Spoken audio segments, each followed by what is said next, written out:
şayakasız, yüreğimden yanların anlamsız. Elsiz matur kızlar niye şayakasız, yüreğimden yanların anlamsız. Hey hey kızlar, yüreğimden yanların hiç düşünmüşsüz. Aramızdan bir gizlisi yürürsüz.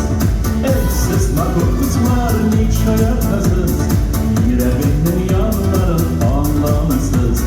Elsiz matur kızlar niye şayakasız, yüreğimden yanların anlamsız.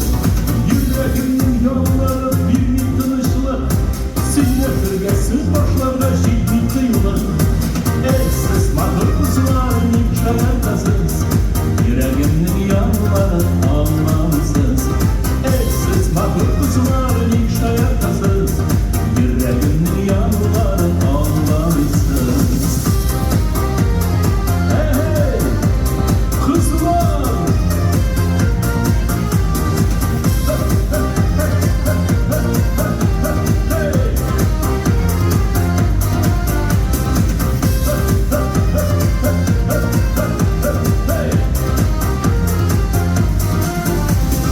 niye sizde anlaşılmıyor benim hislerim?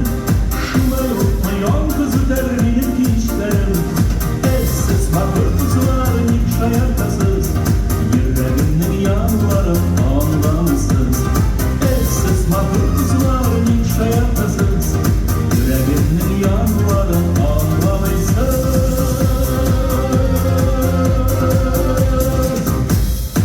Ey kızlar, kızlar, kızlar, kızlar.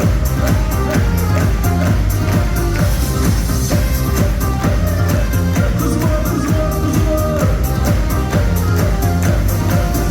Hey! Tataristan Havadis'te Kızıllar Siyşas Avaliyev